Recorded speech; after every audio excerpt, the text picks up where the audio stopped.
ठीक है, गिफ्ट तो आपका पूरा हो गया था, कुछ उसमें ऐसा वो नहीं है। ठीक है, तो अब बेसिकली ना अदर सोर्स के अंदर दो बड़े टॉपिक हैं, एक था गिफ्ट और एक है डिविडेंड। तो आइए डिविडेंड को शुरू करते हैं कि क्या होता है इन एवरीथिंग। डिविडेंड्स।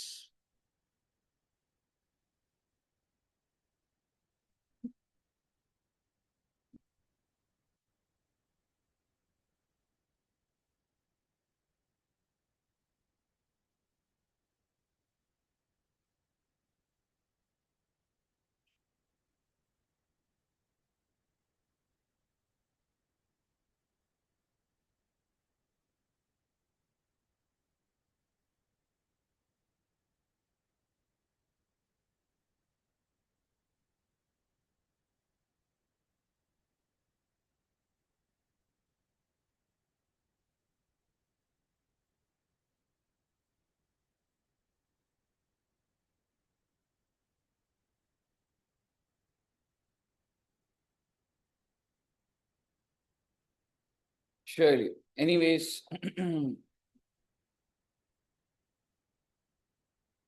आइए साहब। अच्छा एक बात बताओ, डिविडेंड क्या होता है वैसे, एनी आइडिया? कौन कौन डिक्लेयर करता है डिविडेंड को? फर्म कर सकता है क्या? नहीं। तो बेसिकली डिविडेंड क्या होता है बच्चे, अगर मैं एक जनरल बात करूं, ठीक है, तो बेसिकली एक कंपनी होती है और वो डिविडेंड को डिक्लेयर करती है। सर ये होता क्या है ये तो बताओ, अभी लिख लेंगे बेटे क्या होता है पूरी बात। लेकिन अगर आप समझेंगे तो डिविडेंड सिर्फ और सिर्फ कौन ही डिक्लेयर कर सकता है? कंपनी कर सकती है। बहुत अच्छी बात है।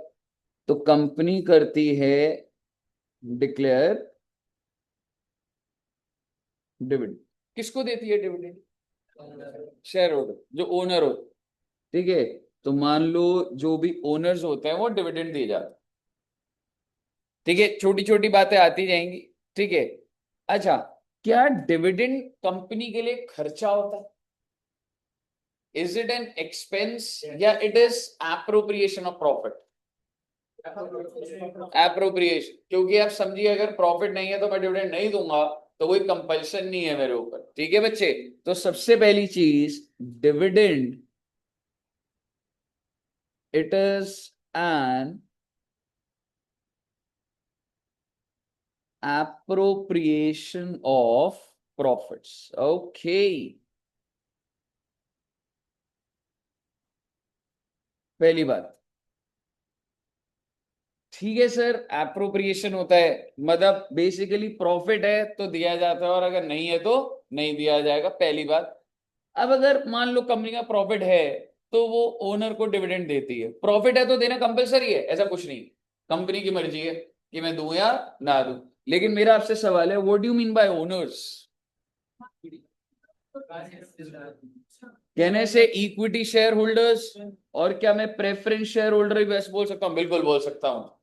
तो जो सेक्शन है जो हम डिविडेंड का देख रहे हैं, टैक्सेबिलिटी देखेंगे, वो क्या चीज है बच्चे, कि चाहे इक्विटी को दे रहे हो चाहे आप प्रेफरेंस दे रहे हो।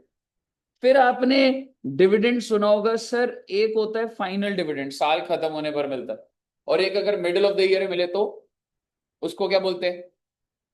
कुछ सुना है नाम?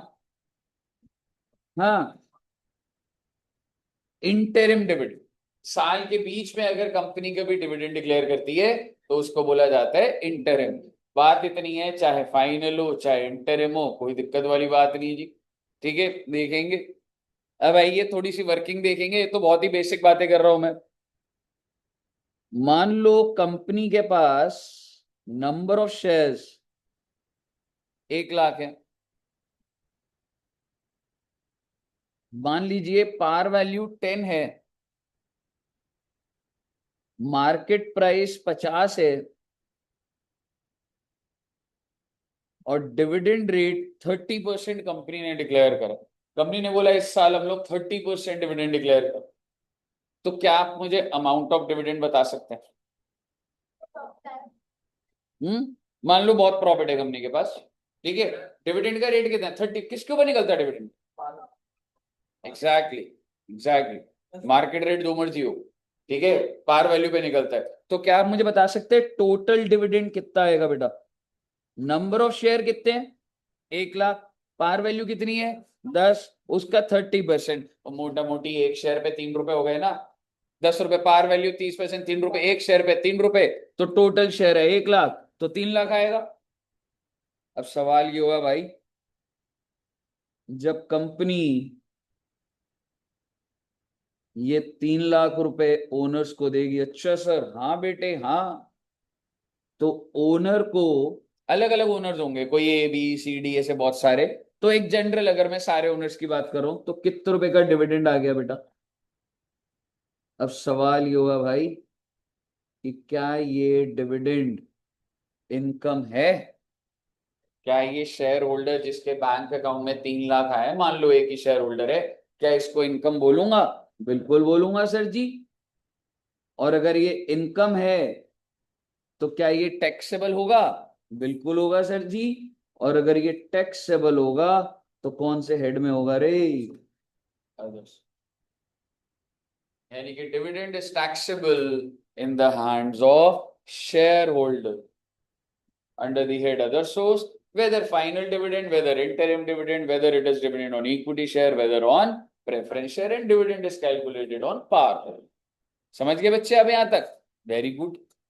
एक जमाना था बेटे 2-3 साल पहले, शेयर होल्डर के हैंड में एग्जेम्प्ट होता, ठीक है, अच्छा सर पहले एग्जेम्प्ट होता, हाँ 2-3 साल पहले, क्योंकि आप समझो डिविडेंड कितने रुपए आता होगा, जैसे अलग अलग, जैसे अगर मैं आपको बताऊं ना, जैसे मेरे पास डिविडेंड आता है, तो बस किसी कंपनी से, जैसे भी जुलाई में काफी डिविडेंड आता है, तो कोई कंपनी 250 रुपए दे रही है, कोई कंपनी 400 दे रही है, कोई 2000 रुपए दे रही है, ठीक है, तो ऐसे डिविडेंड आता है। आपको लग रहा है कि रादर देन शेयर होल्डर को टैक्सेबल करने के बजाय सीधा कंपनी को बोल देते कि तुम ही डिविडेंड पे के ऊपर टैक्स पे कर दो, पहले ऐसा होता था, ठीक है, उसे बोला जाता था डिविडेंड डिस्ट्रीब्यूशन टैक्स। मैं वो नाम इसलिए लिख रहा हूं क्योंकि आपको नॉलेज होनी चाहिए। तो एक ना पहले रादर देन शेयर होल्डर पे टैक्सेबल हो, पहले एक टैक्स होता था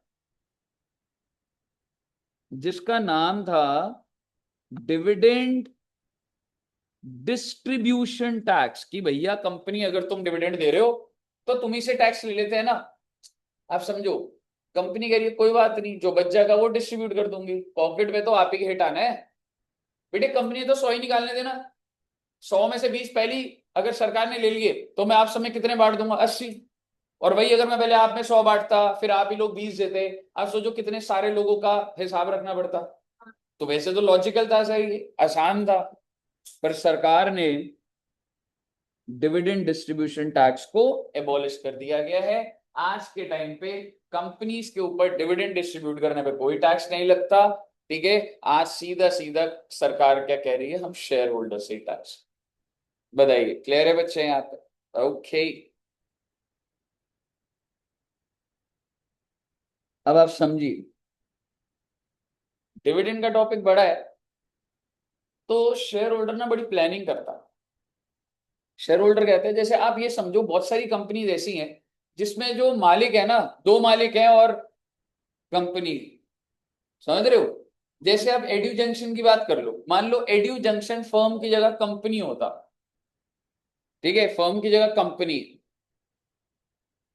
तो इसका मतलब एड्यू जंक्शन के पास जो भी बच गया प्रॉफिट, अगर उसने मुझे डिस्ट्रीब्यूट कर दिया तो मेरे हैंड्स में क्या हो जाएगा ना, क्या नेचर हो जाएगा? Edu junction is a company and profit का हिस्सेदारी बांट दिया दुष्यंत सर को भी मुझे, तो डिविडेंड, और डिविडेंड क्या हो जाए? टैक्स है। आप समझ रहे हो क्या बोल रहा हूं? जब कंपनी ने कमाई करी, ठीक है, तो बेसिकली सेल माइनस कॉस्ट हुआ, तो प्रॉफिट तो पहले टैक्सेबल हो ही गया, फिर जब उस प्रॉफिट को डिस्ट्रीब्यूट करा जा रहा है फिर दोबारा टैक्सेबल। तो क्या शेयर होल्डर चाहेगा कि दोबारा टैक्सेबल हो? नहीं, शेयर होल्डर को लगता है यार कंपनी मेरी है, पहली कंपनी के लिए भी तो टैक्स हो गया ना बेटे। तो उन्होंने बहुत सारे तरीके निकाले शेयर होल्डर ने, जिस वजह से सरकार को एक कॉन्सेप्ट निकालना पड़ा, डील डिविडेंड सीधा सीधा नहीं रहा कि कैश डिस्ट्रीब्यूट है, एसेट डिस्ट्रीब्यूट करोगे तो भी डिविडेंड है, बोनस शेयर इशू करोगे तो भी डिविडेंड है, कंपनी बंद करोगे कुछ पैसा मिलेगा तो भी डिविडेंड है, बायबैक होगा तो भी डिविडेंड है, यहां तक कि लोन लोगे तो भी डिविडेंड है। सरकार ने डिविडेंड को बहुत बड़ा कर दिया, सीधी सीधी बात नहीं है, बट डिविडेंड गया। यानी कि कहने का मतलब है, आप सिर्फ सेक्शन लिखिएगा, डीम डिविडेंड के अंदर 222A,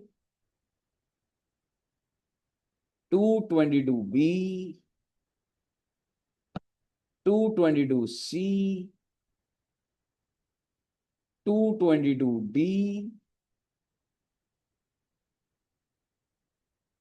222E एंड 222F। और ये वाला नया जुड़ा है बेटे, 6-8 महीने ही हुआ है ये नया पॉइंट जुड़े। मतलब सर कोई चीज को डीम्ड का मतलब क्या होता है बच्चे? मानो या ना मानो, मानना पड़े। जैसे सपोज करो, एक एग्जांपल देता हूं, दिवाली पर कंपनी ने सोचा अपने सारे ओनर्स को, अपने सारे इक्विटी शेयर होल्डर को, प्रेफरेंस शेयर को मोबाइल फोन दे दे। दिवाली था, मोबाइल फोन दे दिया। कितने मालिक थे? 10 मालिक थे बेटे, 1-1 लाख रुपए का फोन दे दिया तो 10 लाख का ही खर्चा है। तो कंपनी क्या दिखा रही है? दैट हमने अपने ओनर्स को मोबाइल फोन दिए। ठीक है, अब आप समझिए, अब क्या ओनर्स के हैंड्स में, अब आप सोचिए, क्या आपको, क्या ये डिविडेंड हो सकता है या नहीं हो सकता? आपको लग रहा है डिविडेंड का कोई वाइब जा रही है? नहीं, बट सरकार कह रही है डिविडेंड। बात इतनी सी है, ओनर को जो भी जा रहा है वो प्रॉफिट का हिस्सा ही जा रहा है। आपको परेशानी हो रही है प्रॉफिट का हिस्सा नहीं है, तो बोल दो सैलरी दे रहे हो ओनर को, सैलरी के हेड में टैक्सेबल कर दूंगा। आप समझ रहे हो? देखो मैं कंपनी हूं, आप सब ओनर हो, मैं आपको जो पैसा दे रहा हूँ, ठीक है, या तो आप इधर काम कर रहे हो, आपको सैलरी मिल रही है, सैलरी में टैक्सेबल करूंगा, या आप कुछ बोलो सर हम कंसल्टेंसी देते हैं, मैं आपको पैसे दे रहा हूँ, पीजीबी में टैक्सेबल कर दूंगा। आपको पैसा क्यों जा रहा है? अगर आप पैसे का कारण नहीं बता पाए तो डिविडेंड बोल दूंगा मैं उसे, क्योंकि प्रॉफिट का हिस्सा दे दिया। सर गिफ्ट नहीं हो सकता? गिफ्ट हो सकता है, अगर आप बोल देंगे गिफ्ट है तो। और अगर आप गिफ्ट बोल देंगे तो आप ये बोल सकते हैं कि सर जो भी वैल्यू हो रही होगी वही कैश, मूवेबल और उसका, तो गिफ्ट में आ जाए। अगर आप बोल रहे हो ये चीज, समझ रहे हो मुद्दे की बात ये है जी। अभी स्टार्ट भी नहीं हुआ है अभी, ठीक है, मैं एक पहला वाला सिर्फ लिखाऊंगा, जैसे डिस्ट्रीब्यूशन ऑफ एसेट्स। देखो कैश देना तो सिंपल होता है बच्चे, लेकिन मैं आपको कह रहा हूं कि आपने एसेट डिस्ट्रीब्यूट। अरे सर पर सिंपल वाली बात करो, बिल्कुल अब सिंपल वाली बात करो, क्योंकि अभी तक तो ये तो एकदम बेसिक आपके नोट्स बन रहे थे। अब आइए जरा एक एग्जाम्पल बनाते हैं। सर एक कंपनी है, कौन सा साल है जी? 24-25, ठीक है बच्चे, और इस कंपनी के प्रॉफिट्स 1 लाख। मतलब 24-25 के नहीं, अच्छा क्या डिविडेंड हमेशा करंट ईयर में से दे या पुराने में से भी दे सकता हूँ? कंपनी ने होल्ड करा हुआ है, दे रहा हूं मैं, पूरा दे सकता हूं। तो आप समझिए ये प्रॉफिट आज तक के, समझ रहे हो? तो मैं ऐसे लिख देता हूं ताकि आपको और अच्छा लगे, प्रॉफिट्स एज ऑन 31 मार्च 25, इसका मतलब आज तक के हो। कितने रुपए के जी? 1 lakh.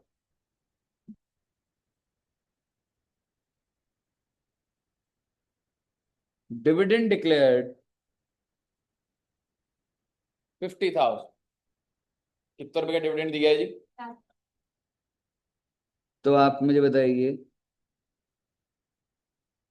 Taxable in the hands of SHS shareholder, कितना टैक्सेबल करोगे रे?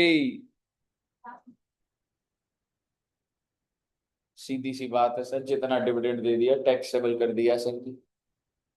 अगर बेटे प्रॉफिट 1 लाख है और 1.5 लाख रुपए दे दिया तो, अरे सर ऐसा कैसे हो सकता है? मैंने बांट दिया बेटे कैश, कंपनी कैश नहीं दे सकती क्या? बांट दिया मैंने, लोन लेके दे दिया मैंने, जो मर्जी करा। और ये जरूरी थोड़ा ना जितना प्रॉफिट है उतना ही कैश पड़ा हुआ, बांट दिया कंपनी। अब आप मुझे बताइए, बस इस लाइन को ध्यान रखिएगा। डिविडेंड क्या चीज होती है? Appropriation of profit. बहुत अच्छी बात है। तो आपके हिसाब से अगर प्रॉफिट 1 लाख है और बांट दिया 1.5 लाख, तो इनकम टैक्स डिविडेंड कितने को बोल रहा है? Exactly, answer is because dividend profit से ऊपर नहीं जाए। ये तो फायदे की बात हो गई, समझ रहे हो? अगर कंपनी के पास प्रॉफिट कम है और उन्होंने फिर भी ज्यादा बांट दिया, तो शेयर होल्डर को तो फायदा हो जाएगा। क्योंकि हम ओरिजिनलिटी लूज नहीं कर सकते कि डिविडेंड प्रॉफिट से ऊपर मेरा तो नहीं जाए। यहां तक क्लियर है बच्चे?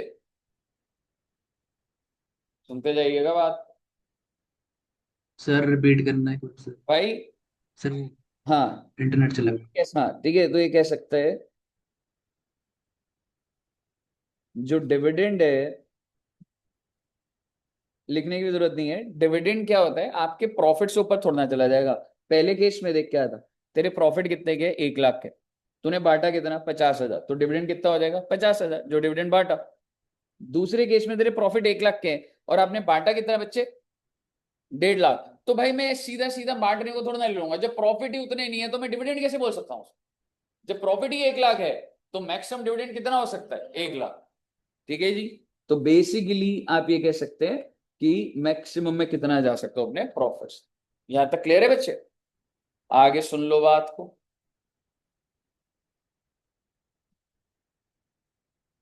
एक लाइन लिख रहा हूं पहले।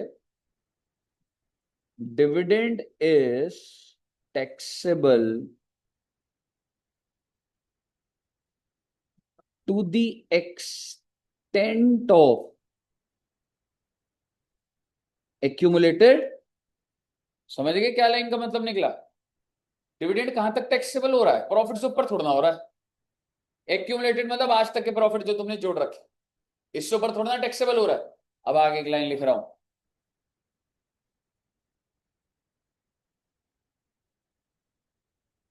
whether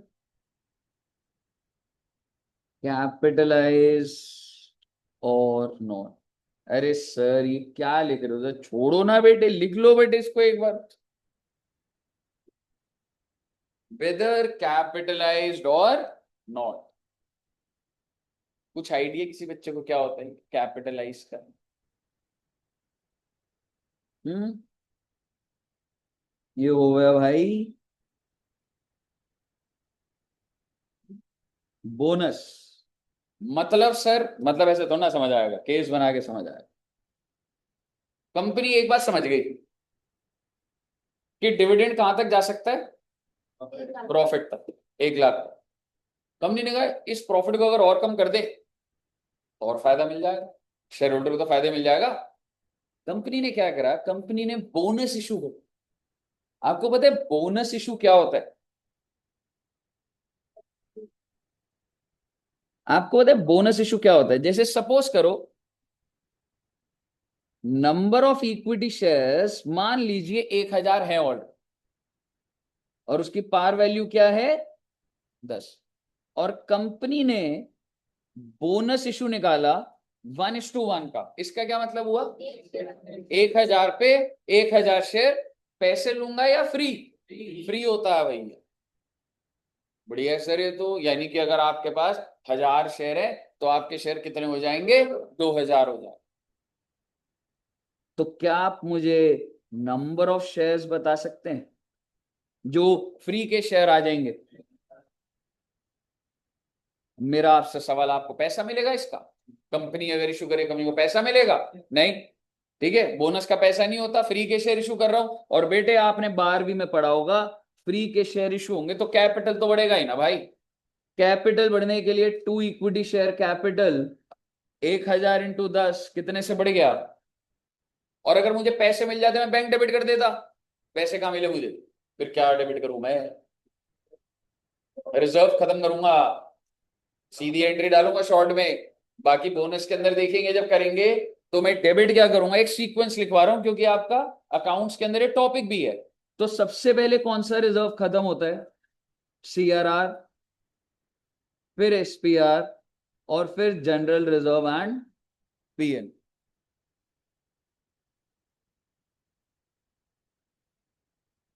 यानी कि बोनस इशू करने पे आपके प्रॉफिट बढ़ जाते हैं, कम हो जाते हैं? बढ़ जाते हैं, कम हो जाते हैं? कम हो जाते हैं, क्योंकि आपने अपने प्रॉफिट को डेबिट कर दिया है। कंपनी दिमाग लगाया, ये बढ़िया चीज है भाई। क्या बढ़िया चीज है? हमारे प्रॉफिट कितने के थे? 1 लाख। एक काम करो, बोनस इशू दे दो। बोनस इशू से क्या होगा? प्रॉफिट कम हो जाएंगे। कितने के प्रॉफिट हो जाएंगे? 90,000। हमने डिविडेंड कितना डिक्लेयर करा? 1.5 लाख। तो टैक्सेबल कितना होगा? ना होगा ऐसे, वेदर कैपिटलाइज और नॉट, यानी आपको वो जो बोनस की वजह से प्रॉफिट गिरे हैं उसको वापस ऐड करना। मेरे कहने का मतलब ये है, एक छोटी सी चीज और अगर अच्छे से बोलूं, 90,000 आप कह सकते हो आपके क्या प्रॉफिट से? Revenue profit. और कितने प्रॉफिट कैपिटलाइज कर दिए? जो प्रॉफिट्स कैपिटलाइज हो गए, कितने बेटा? 10,000। तो आपको टोटल ही लेना है, समझ रहे हो? क्योंकि ये वाले जो प्रॉफिट हैं, क्या मैं कह सकता हूं आज ये प्रॉफिट आपको किसके अंदर दिख रहे हैं? अब कैपिटल में। अब सोचिए, आपने 10,000 रुपए का प्रॉफिट खत्म करके कहां डाल दिया? कैपिटल में डाल दिया। प्रॉफिट डेबिट करके कैपिटल तो बढ़ा दिया आपने। तो बेसिकली आप क्या करोगे बच्चे? वेदर कैपिटलाइज्ड और नो। अगर कैपिटलाइज कर दूंगा तो भी ले लूंगा। इसका मतलब अब आपका आंसर 90,000 आएगा या वही 1 लाख आ जाएगा? ये कंपनीज की स्ट्रेटेजी होती थी, और इसलिए अब ये लाइन आपको पूरी समझ आएगी। Dividend is taxable to the extent of accumulated profits whether capitalised or, कहिए साहब, समझ आया बच्चे? ओके। तो अगर आपको समझ आया तो एक एग्जांपल देखते हैं आप क्या आंसर देते हो, देखते हैं।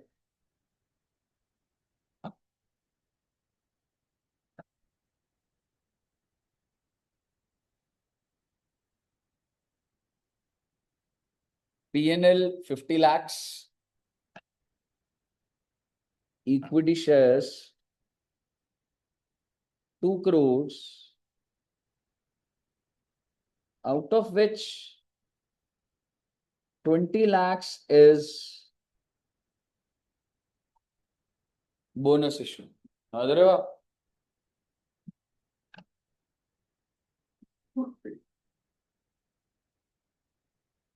Dividend declared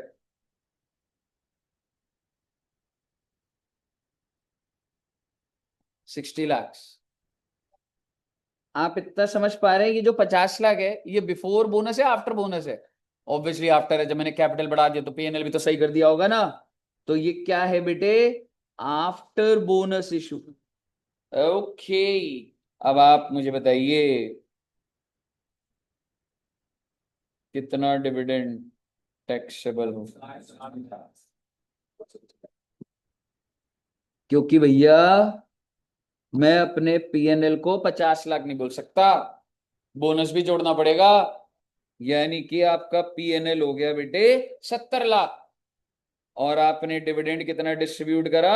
60 lakh. तो आंसर हो गया भाई, समझ आया बच्चे? अगर ये पॉइंट आपको ना पता हो तो 50 लाख आंसर दे दो। चलिए इसको नोट कर लीजिए। अब आपने एनालिसिस काफी कर लिया है, अब हमको डीम डिविडेंड देखना होगा और वो करेंगे।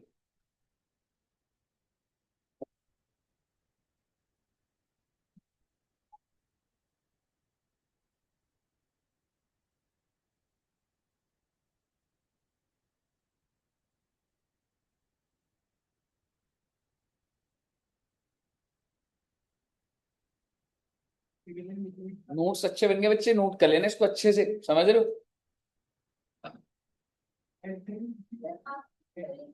सर ये वाला एक्सप्लेन कर।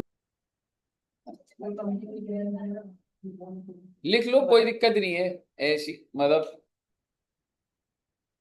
क्या करना है मैंने, ठीक है? दिख रहा है ना सबको? सर हाँ ये जी। वाला एग्जांपल एक बार एक्सप्लेन कर देना। कौन सा वाला? 60 लाख वाला डिविडेंड। देख, तेरा जो प्रॉफिट थे ना वो 50 lakhs थे, ठीक है? और तूने बोनस इशू करा था 20 लाख का। बोनस इशू का मतलब समझता है कि तेरे ना पीएनएल खत्म हो गया होगा 20 लाख से। यस। ठीक है।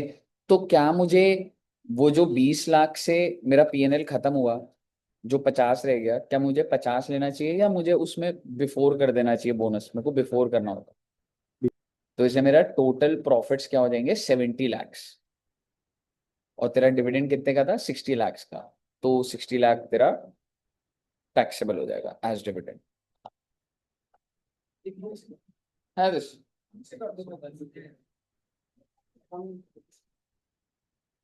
ओके।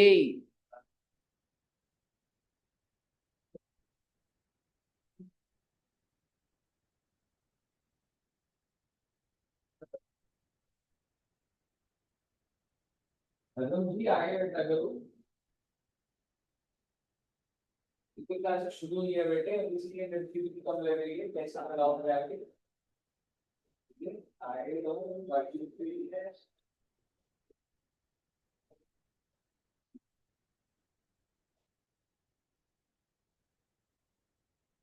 लिख लिया बच्चों?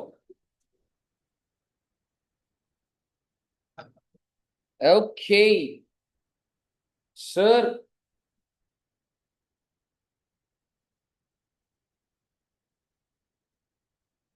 बस ठीक है। अब एक तुम्हें डीम डिविडेंड ही समझाना है वैसे तो। चलो एक बार लिख लो, अभी लिख रहे लग रहा हूँ। लिख लिया बच्चे आपने? हो गया सबका? हो गया? लिख रहे हो? हम्म। देखो, आपका जो प्रॉफिट है ना वो 50 लाख है। अगर आपके अगर सिंपल किसका मतलब आपके पीएनएल तो कम हो गया होगा। ठीक है।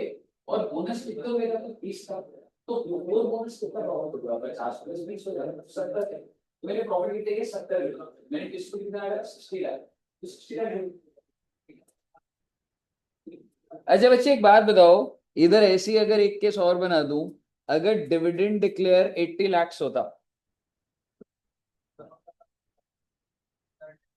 हाँ एग्जैक्टली exactly। तो मेरा पीएनएल वैसे कितना होता? 70 लाख। डिविडेंड कितना दिया? 80 लाख। तो डिविडेंड कितना टैक्सेबल हो जाएगा? टैक्सेबल होगा यहाँ पे 70 लाख। और यहाँ 70। पे टैक्सेबल कितना था? 60। यही है ना कहानी?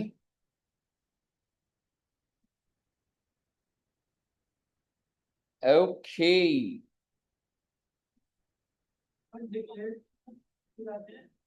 तो भाई प्रॉफिट से ऊपर थोड़ा ना चला जाएगा। यही तो बताया था। डिक्लेयर तूने जो भी करा, प्रॉफिट की लिमिट भी तो दे।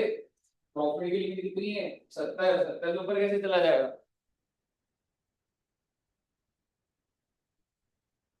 ये लाइन क्या थी? To the extent of accumulated profits. ठीक है ना? वो चीज बताइए। क्लियर है बच्चे?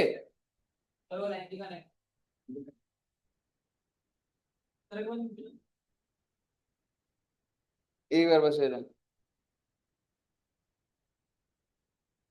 ठीक है दोस्त, देख लिया? हाँ। 50 लाख था, पर मैंने प्लस बोनस को करा ना, क्योंकि बोनस अगर ये आफ्टर लिखा हुआ है तो बोनस की एंट्री डल चुकी है। तो मैं इसको रिवर्स करूंगा ना, तो मैं 50 में 20 ऐड कर दूंगा ना, तो मेरा 70 आ गया। और डिविडेंड कितना डिक्लेयर करा? 60। तो क्योंकि ये प्रॉफिट के विद इन द लिमिट है तो 60 है। पर तू प्रॉफिट से ऊपर थोड़ा ना चला जाएगा।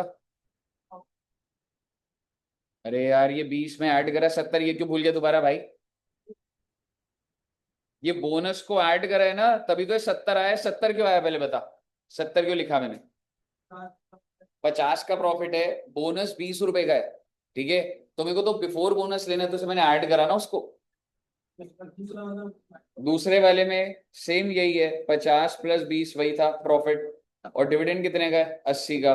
तो मुझे पता प्रॉफिट से ऊपर थोड़ा डिविडेंड दे देगा। 70 अपर कैप तो 70 है ना। ठीक है दोस्त? Okay.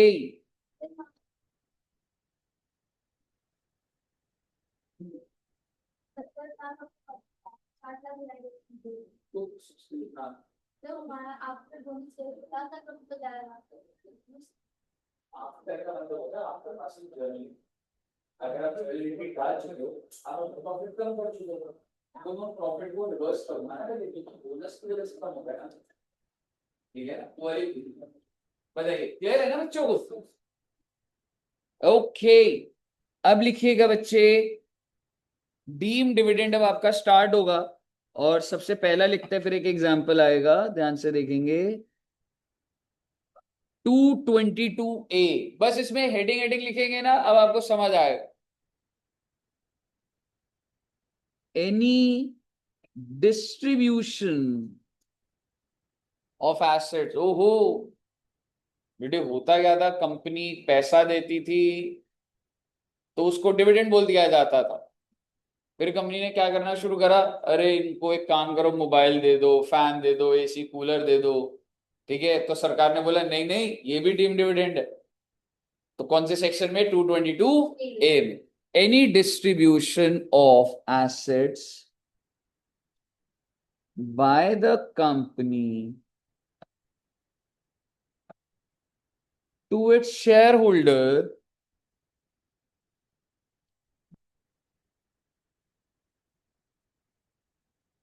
is taxable as dividend। पर ये लाइन नहीं भूलेंगे हम, जो मैंने आपको ये सिखाई है सारी, अभी देखिएगा, taxable as dividend to the extent of accumulated profits। आगे क्या लिखूंगा,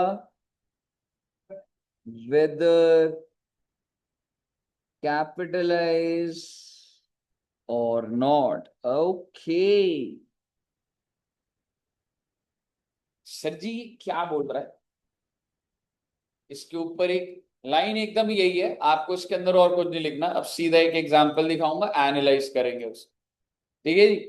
वो ये कह रहा है कि अगर तुमने कोई एसेट भी डिस्ट्रीब्यूट कर दिया ना, तो मैं उसको भी क्या कर दूंगा, टैक्सेबल कर दूंगा as dividend to the extent of economic profit whether capitalise or not. चलिए अब आते हैं बच्चे, और एग्जांपल जो आपको और वो क्लियर दिखेगा, ठीक है, फिर 222BCD करेंगे।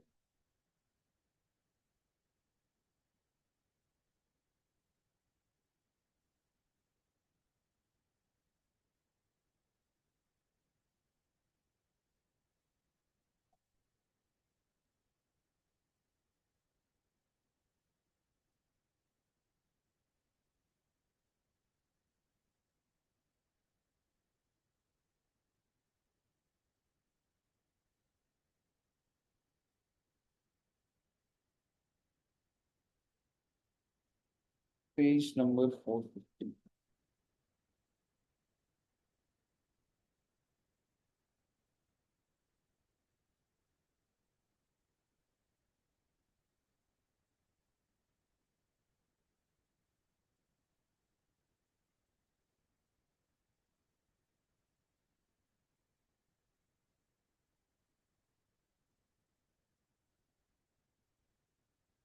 चलिए आइए,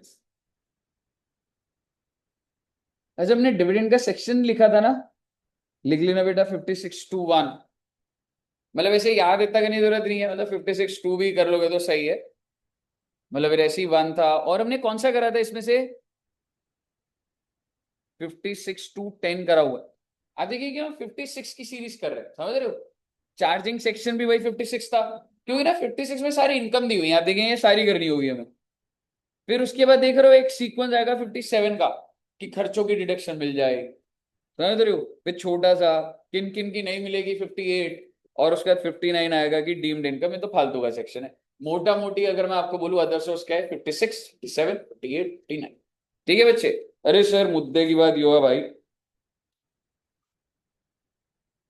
छोटा सा हेड है बेटे, आइए देखते हैं आपका कितना दिमाग चलता है। मैं कुछ नहीं बोलूंगा, इलस्ट्रेशन नंबर 8.1 क्या आप खुद से एनालाइज कर पा रहे हैं? बस एक उसको शुरू करने से पहले एक सोच दे देता हूं जो आपको हेल्प कर देगी। अगर मैं सपोज करो कंपनी हूं, और मैं आपको ये मतलब यार मोबाइल फोन दे रहा हूं, ठीक है, तो आपका नाम क्या बच्चे, भैया जी, 15 जी, मैं आपको मोबाइल फोन दे दूं, ठीक है, 2 लाख रुपए का दे दूं, आप 2 लाख रुपए दोगे? नहीं, कितने रुपए दोगे? कुछ भी नहीं दोगे?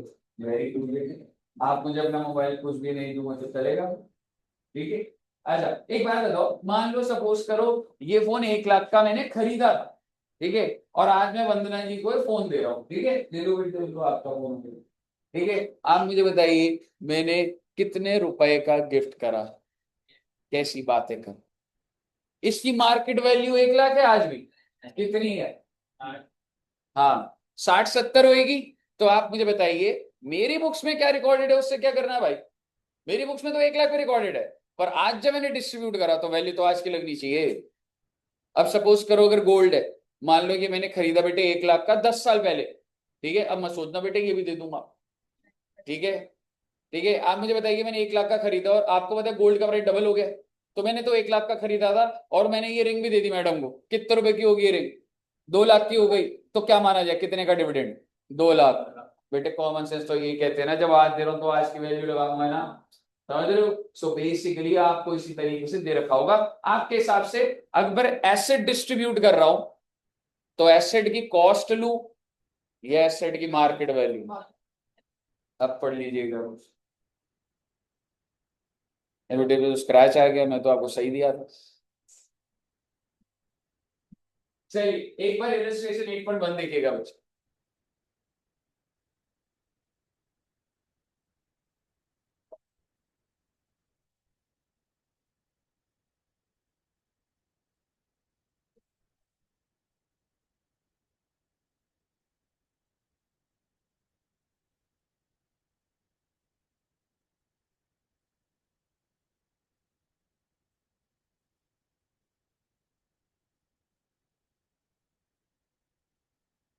सर ये सी वाला कम क्यों हो गई? अभी देखते हैं एक बार, सॉल्व कर आराम से पहले,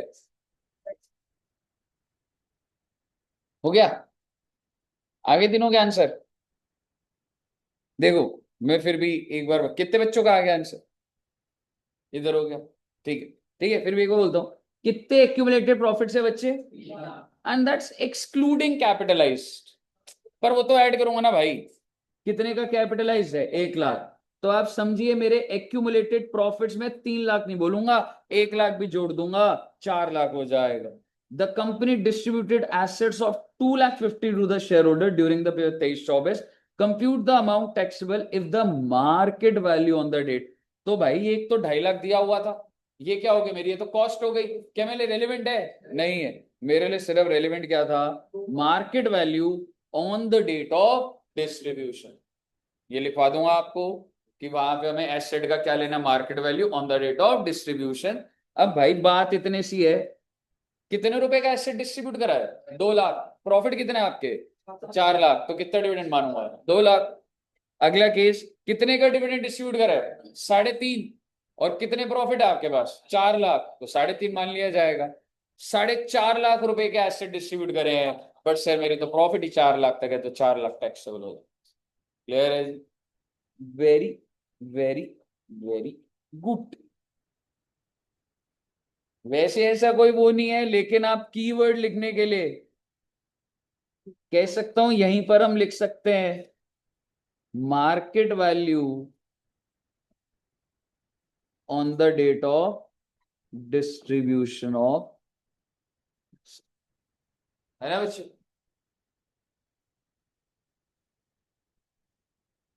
ओके, लिख लिया बच्चों ने, आओ बेटी।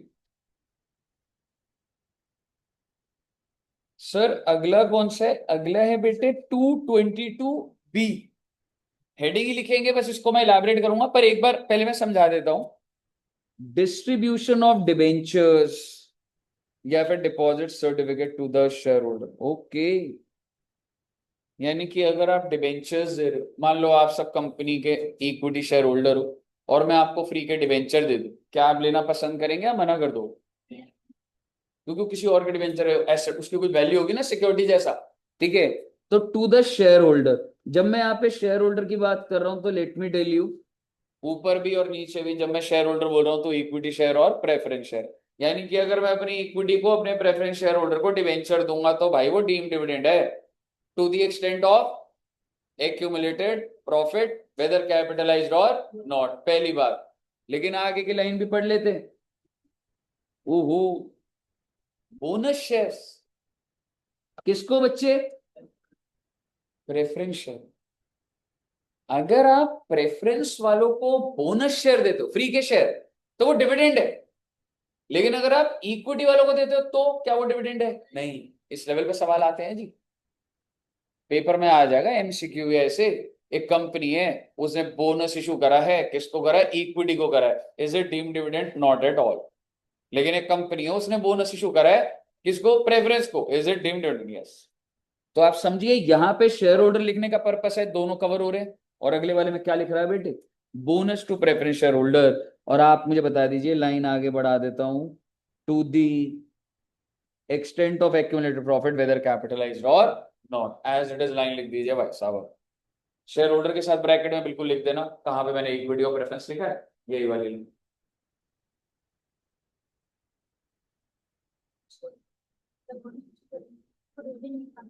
नहीं, equity, bonus to equity is not deemed dividend.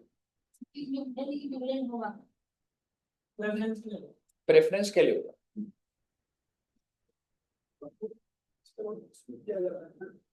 देख, मार्केट में इतने प्रेफरेंस है नहीं, बट हाँ, पर बोनस देने को अगर प्रेफरेंस भी दे रहे एग्जाम पर्पस के लिए, ठीक है, तो उसको मैं डीम्ड डिविडेंड बोलूंगा।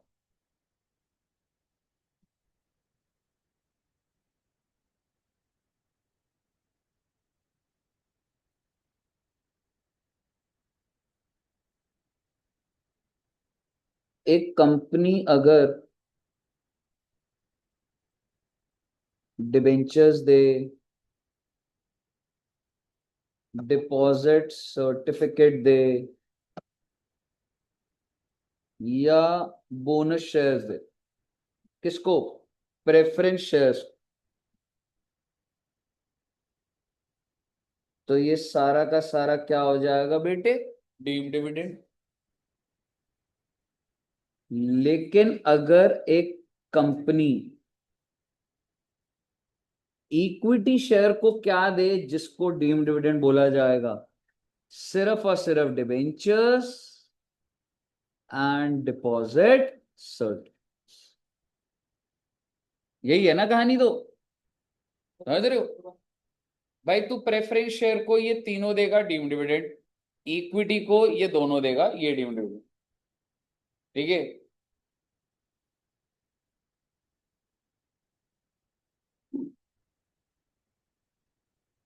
bonus shares to equity shareholder is not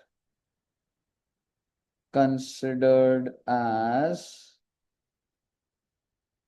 deemed dividend.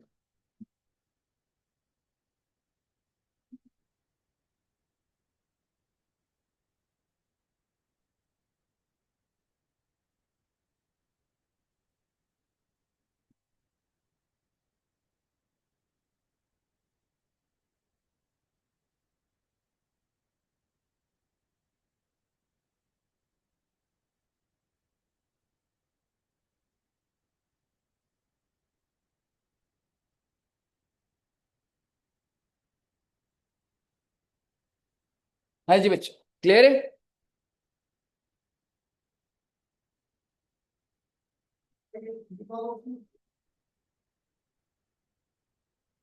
Company equity share को अगर डिवेंचर देगी, उसमें डिविडेंड।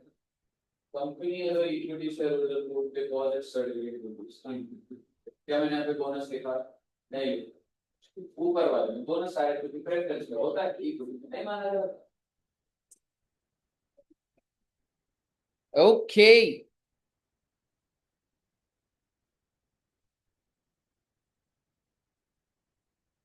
अगला पॉइंट डिस्कस करें। ठीक है, तो 222C क्या है, एक बार सोचते हैं बेटे। बच्चों, ऐसा होता है क्या, आपने किसी कंपनी में इन्वेस्ट करा और वो कंपनी डूब गई? ऐसा होता है?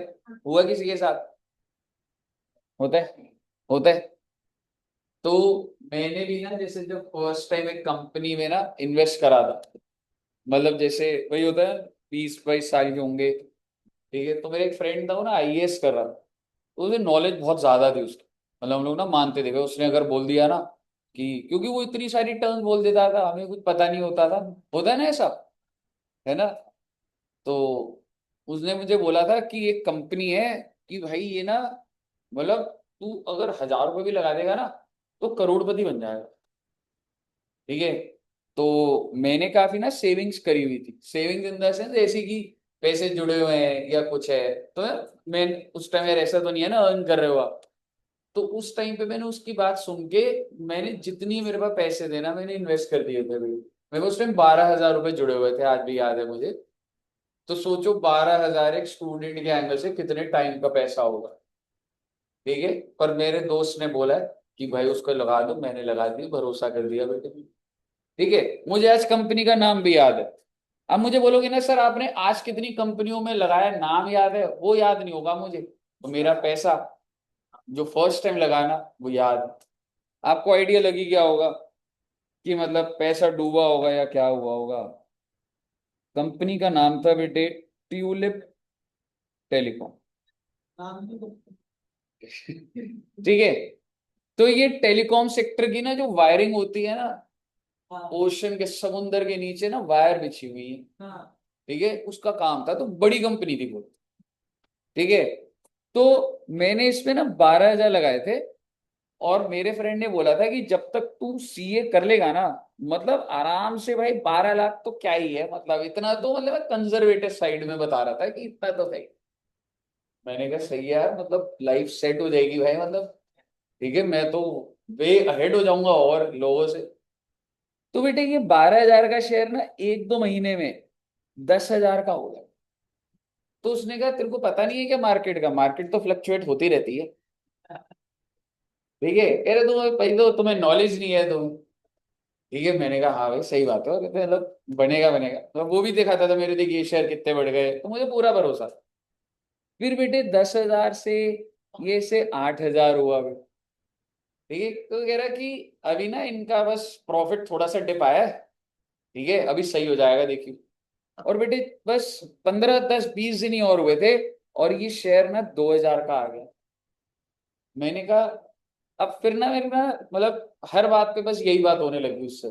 क्यों कुछ भी बोलता ना, मैं उसे बोलता तू रहने दे, तेरी मैंने देख लिया क्या है। ठीक है। तो ना 2,000 रुपये हो गया। फिर मैंने कहा यार इसके भरोसे नहीं रहूंगा, अब मैं एक बार गूगल करता हूँ भाई ये कंपनी कर क्या रही है। तो कंपनी में लिखा हुआ आगे कि कंपनी ने वाइंड अप के लिए भर दिया। ठीक है, that company has filed the petition for winding up, company बंद हो रही है, कंपनी लॉसेस में है, कंपनी के डायरेक्टर जेल में है, सर्विस टैक्स पे नहीं करा है। मैंने कहा ये सब मैंने पहले तो देखा ही नहीं, क्योंकि ये चल तो रहा था 2-4 साल से, पर मैंने भरोसा करा था आईएएस के ऊपर। ठीक है। अब पता नहीं उसने जानबूझ के मेरे पैसे डुबाए। ठीक है। तो बेसिकली 2,000, और देखते ही देखते एक दिन जब मैं गूगल पे देख रहा था शेयर प्राइस, तो बेटे गूगल के सर्च टर्म में ही नहीं आया वो। मतलब वो कंपनी ट्रेड होना बंद हो गई, और मेरे सारे के सारे पैसे क्या हो गए, जीरो हो गए। ठीक है। आज ही मेरी उससे बात होती है, तो कभी भी अगर अपनी नॉलेज शो अप करता ना, तो मैं उसे वही पुराने दिन याद दिला देता हूँ। नहीं आईएएस नहीं बना वो। हाँ। हाँ मैं बन गया। ठीक है, पर वो बहुत इंटेलिजेंट, मतलब सही, मतलब एकदम वो है, तो अच्छा कर रहा है लाइफ में। ठीक है। माइक्रोबायोलॉजी में, और मतलब कनाडा में बहुत अच्छी पोजीशन पर है। बट हाँ, मतलब जब भी अब वो मेरे साथ उसके बाद से, उन्हें और भी शेयर बताए थे जिन्होंने प्रॉफिट हुआ है। ठीक है। पर अब वो मुझे स्टॉक मार्केट की टिप्स नहीं देता, ना ही अब मैं कभी लूंगा। ठीक है। तो मुद्दे की बात ये है, जीरो हो गया बेटे, कंपनी बंद होगी बेटे, मैंने 12,000 दिए थे और वो पैसे डूब गए। लेकिन क्या ऐसा होता है कि कभी कभी जब आप इन्वेस्ट करो, कंपनी जब बंद हो रही है आपको पैसे वापस मिल जाते हैं, ऐसा होता है? अगर हेल्दी, बिल्कुल होता है मैडम। अगर एक हेल्दी कंपनी है, कंपनी में बहुत पैसा है पर कंपनी बंद हो रही है, कैसे बंद होती है कंपनी? कंपनी बंद होगी, बैलेंस शीट में जो जो लायबिलिटी है उनको पे करो, जो पैसे बच गए मालिक में बांट दो, घर ले जाएंगे वो। समझ रहे हो? अब आप समझिए, अगर मैंने 12,000 लगाए थे, क्या सर आपको कुछ भी पैसा वापस मिला? कुछ भी नहीं मिला। बट सपोज करो अगर मुझे 15,000 मिल गए होते, मान लो ये प्रॉफिटेबल होती कंपनी का पैसा होता, बस बंद कर रहे थे, तो अगर मुझे 15,000 मिल गए होते, आपके हिसाब से आप कितने रुपए, अगर मैं बोलूं डिविडेंड बोलना चाहो तो कितना डिविडेंड हो? 3,000 या पूरा 15,000? 3,000 ना, क्योंकि सर वो तो मेरा प्रिंसिपल रिकवरी हुई है सर। आप समझ रहे हो मैं क्या बोल रहा हूं? तो बेसिकली ऑन लिक्विडेशन, अगर कंपनी बंद होती है और शेयर होल्डर को पैसा मिलता है, तो कैपिटल से ऊपर जितना भी पैसा मिलता है उसको डीम डिविडेंड बोल दिया जाता है। यही लॉजिक है भाई। सब पैसा ही नहीं मिला तो, जब पैसा नहीं मिला तो इनकम का बात। और अगर सिर्फ 12,000 मिला होता तो कुछ भी नहीं होता सर, ये तो मेरा असल जो मैंने सर प्रिंसिपल जमा करा है वो मिला है मेरे। बस आप एक बात ध्यान रखना, 3,000 टैक्सेबल हो जाएगा। आगे की line, to the extent of accumulated profits whether capitalised or not, क्योंकि मान के चल लो एक इन्वेस्टर है, उसने 12 डाले, उसको 15 मिल गए, तो आपको पहले तो दिख रहा है 3,000, और आगे अगर मैं बोल दूं कंपनी के एक्यूमुलेटेड प्रॉफिट ही 1,000 है, तो डिविडेंड कितना मान लिया जाएगा? 1,000 मान लिया जाएगा। समझ आ गया ना बच्चे सारा? अब आप इस लाइन को पढ़िए, 222C, distribution to shareholders on liquidation of company, section 222C। तो देखते हैं वो क्या बोल रहे हैं, एक बार पहले रीड करते हैं फिर आप ये लिखिएगा।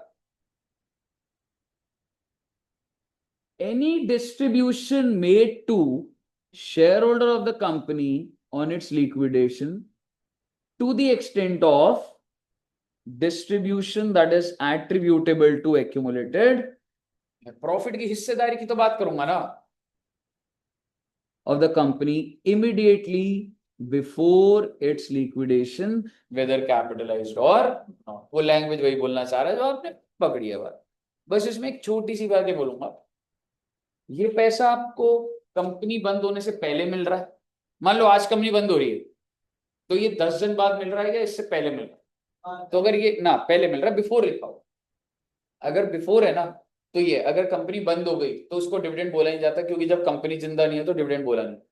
हालांकि थ्योरेटिकल बात हो जाती है, फालतू की बात हो जाती है एक लेवल पे कि एग्जाम पर्पस के लिए, बट ये जो भी डिस्ट्रीब्यूशन हो रहा है आपको बिफोर लिक्विडेशन है आफ्टर लिक्विडेशन, उस पे एक लाइन लिखवा दूंगा, any distribution after liquidation will not be considered as dividend. ठीक है बच्चे? अब आप क्या करिए, एक बार हेडिंग क्या लिख रहे हो आप?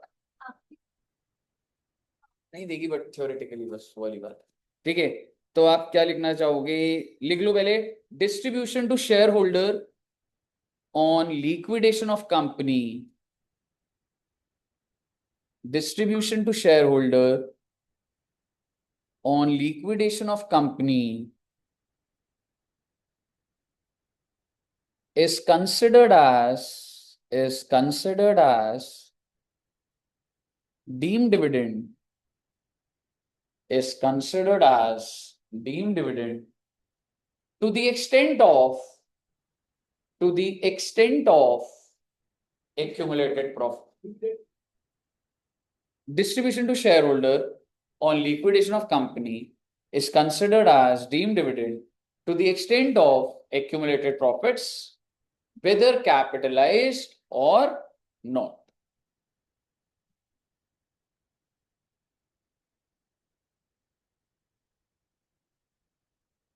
ठीक है, फुल स्टॉप। और उसका एग्जाम्पल बना लेते हैं। एग्जाम्पल में आप ऐसे बना सकते हैं बच्चे, क्योंकि वो मतलब आपको सब प्रोविजन समझ आ जाए, एग्जाम में थ्योरी का हल्का सा आएगा, इतना लिख दोगे तो भी हो जाएगा, पर प्रैक्टिकल बातें हैं सारी। एग्जाम्पल,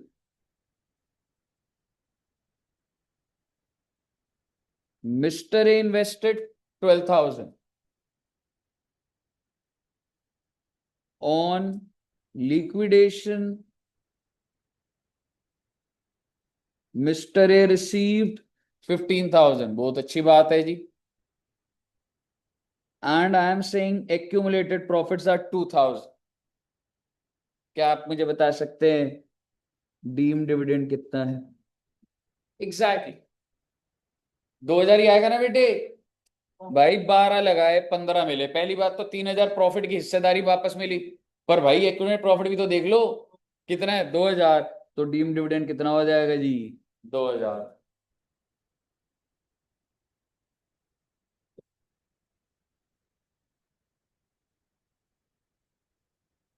ओके,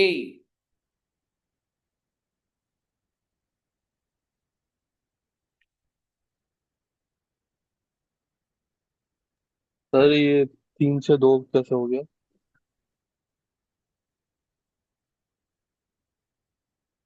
तेरे को how much represents profits? 3000। 3000। But to the extent of accumulated profit है ना, वो लाइन को देखो ना, to the extent of accumulated profits. Clear है? ओके। हाँ दोस्त, यार वो ऐसा जरूरत नहीं पड़े। हाँ एक लाइन लिख लेते हैं, चल इसके बाद ही लिख लो। एनी डिस्ट्रीब्यूशन, एनी डिस्ट्रीब्यूशन इसी में, after liquidation, any distribution after liquidation of the company, any distribution after liquidation of the company will not be considered as, will not be considered as deemed dividend, will not be considered as dividend. Clear बच्चे? Okay. Verse बेटे, एक दो point और है वैसे। 222 D है छोटा, ई तो बड़ा है, वो तो अगली बार होगा, पर एक और एफ करा दूंगा शायद। ठीक है, अगला लिखिएगा, distribution on reduction of share capital, मतलब सर बायबैक कह सकते हो बेटे आप। हालांकि जो 222 एफ आया वो बायबैक पे ही आया दोबारा। ठीक है, so distribution on reduction of share capital. आप बच्चों ने बायबैक कर लिया ना, तो आप तो बहुत अच्छे से समझते हो। अगर आपने 1 लाख कंपनी में डाला और अगर आपको कंपनी ने बायबैक कर लिया और आपको उसके बदले 1.5 लाख दे दिया, तो कितने का फायदा हुआ आपको? 50,000। वो प्रॉफिट की हिस्सेदारी तो है। तुम्हारा 1 लाख वापस आया, उसको थोड़ा ना डिविडेंड बोल दूंगा। जो ऊपर मिला उसको डिविडेंड बोल दूंगा पहली बार, to the extent of accumulated profit whether capitalised or other. तो आइए लाइन लिखते हैं, distribution on reduction of share capital,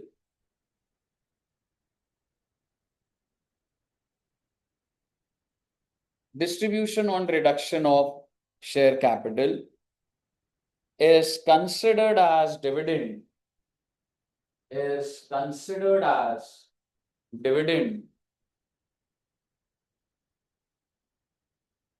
to the extent of, to the extent of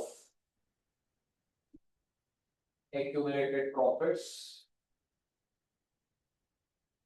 to the extent of accumulated profits, whether capitalized, whether capitalized or not. Distribution on reduction of share capital is considered as deemed dividend to the extent of accumulated profits, whether capitalized or not. Clear है बच्चे? अगर आप देखोगे आपको ज्यादा ऐसा और ऐसी, ठीक है, बायबैक भी लिखने की जरूरत नहीं है वैसे, क्योंकि बायबैक का अलग से ऐसा पॉइंट आ गया अभी। जो मैंने शेडेड रीजन में लिखा है ना, ये पढ़ लेना बच्चे।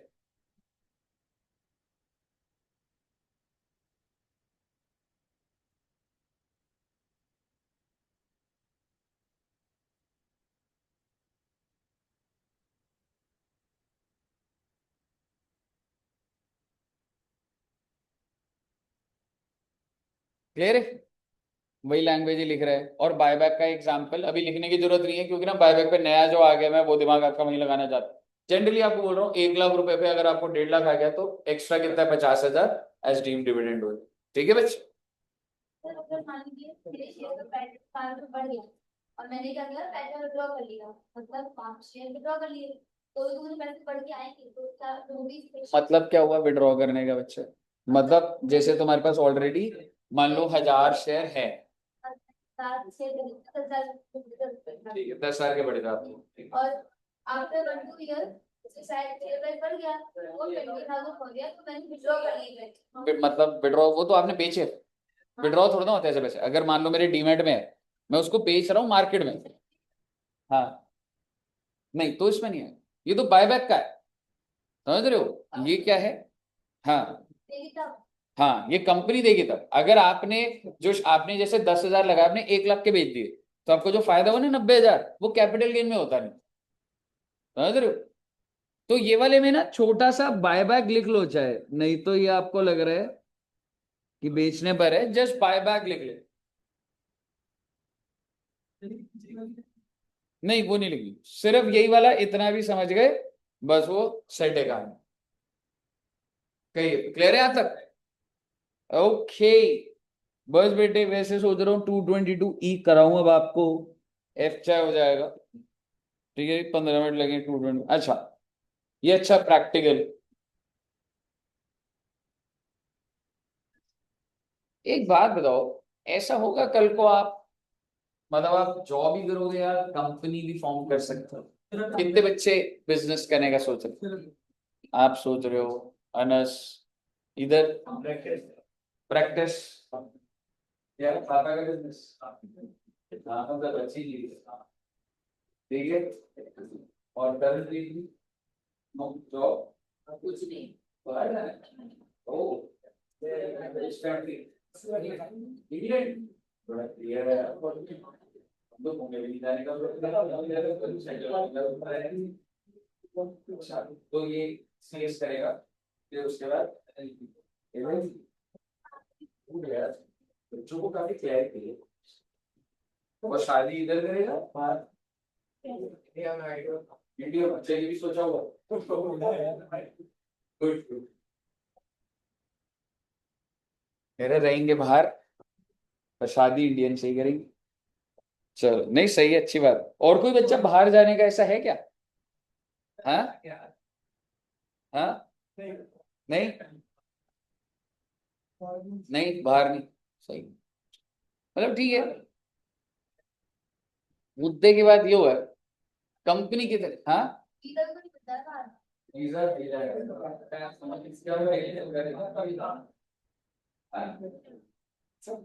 वीजा नहीं मतलब ठीक है, डिपेंड करता है जॉब लग जाती है या वो है तो लग जाता है वो चीज। हाँ हाँ वो एलएलबी वही करेगा। एलएलबी वहीं से करेगा। सही है भाई, काफी सॉर्टेड बच्चा है यार। गुड। ठीक है। अच्छा मुद्दे की बात ये है, अगर आप इधर ही कंपनी खोलते हैं, ठीक है जैसे शुभम जी आपने कंपनी खोली, ठीक है तो क्या लग रहा है आपको टर्नओवर कितना कंपनी का, आप मतलब कोई सोचे? अच्छा अपनी प्रैक्टिस करा था तू तो, और तेरे पापा का बिजनेस है, ठीक है तो करंट कितना टर्नओवर तेरे को लग रहा है कि तेरे को पहुंचाना है इतना टर्नओवर पापा को? 50? नहीं मतलब 50 बोल रहा है तो बहुत सारा चीजें हो जाती है ना, कितना? 50 लाख रुपए तक, ठीक है तो 50 लाख रुपए टर्नओवर है, मान लो कंपनी का टर्नओवर कितना हो रहा है बेटे? 50 लाख रुपए, और खर्चा कितना होगा मान लो? 20 लाख रुपए। तो 30 लाख रुपए किसके पास पड़े हुए हैं? ना करण के पास नहीं है, कंपनी के पास। कंपनी के अकाउंट में है, कंपनी का करंट अकाउंट होता है, समझ रहे हो? इसके पास नहीं पड़े। ये धंधा अगर कर रहा है तो उस धंधे का एक नाम होगा, उसका करंट अकाउंट खोलेगा, पैसा उसमें जा रहा है, खर्चा उसमें से हो रहा है। 30 लाख रुपए पड़े हुए करंट अकाउंट में। अब ये सोच रहा है कि मैं बाइक खरीद लूं, ठीक है कौन सी बाइक खरीदना चाहेगा? 22 लाख की, 30 लाख के प्रॉफिट में 22 लाख की बाइक खरीद लूं, बाकी 8 लाख का पेट्रोल, खाने के लिए गुरुद्वारा तो है ही, गुरुद्वारे पे जाएंगे लंगर खाने, बाइक पे रहने। हाँ रहने के लिए भी वहां पर होता है, कंबल वंबल मिल जाते हैं उधर, है ना? नहीं तो उस पे रैपिडो पे बाइक डाल देंगे, वो रील आती है ना स्पोर्ट्स बाइक लेकर आ जाते हैं कोई, ठीक है तो अगर इसको मान लो 22 लाख की बाइक खरीदनी है, बोला भी नहीं जा रहा बेटे इतना बड़ा अमाउंट बोल दिया है इसने, 22 लाख की बाइक खरीदनी है, तो ये करंट अकाउंट से अपने अकाउंट में कैसे डालेगा पैसे को? विड्रॉ, विड्रॉ का मतलब गया ड्रॉइंग्स, इतना कैपिटल अगर है ही नहीं इसका तो धंधे के अंदर है कैपिटल, मान ले 1 लाख 2 लाख 5 लाख या वो है। हाँ कंपनी सैलरी दे।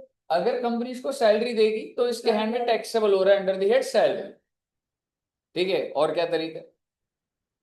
उधार। उधार ले ले कंपनी से, लोन ले ले, तो कंपनी अपने करंट अकाउंट से इसके अकाउंट में कितने रुपए का लोन देगी?